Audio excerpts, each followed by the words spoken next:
Kikosi cha Pareko kimewapiga vikali waasi wa M23 kwenye milima ya mkoa wa Kivu Kaskazini, huko wanamgambo 6 wakizimwa na wanaume 4 wakijinyoka na kujiunga na Pareko katika operation iliyofanywa Mberwa ndani ya masaa 24 zilizopita.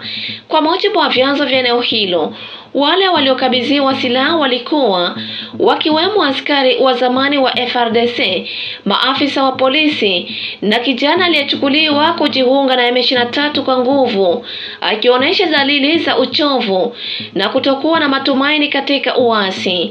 Mashahidi wanasema shambulizi hiyo ilifanywa na Pareko ilishangaza waasi na kupelekea kupoteza silaha zao, jambo linaloashiria ushindi na kimaadili na kijeshi kwa vikosi vya upinzani vya kiraia. Chanzo cha Pareko kimesema kila ushindi hata mdogo ni wa taifa lote la Kongo. Mapambano hayo ni kwa ajili ya heshima, utukufu na kumbukumbu ya watiwa nguvuni wa Kivu.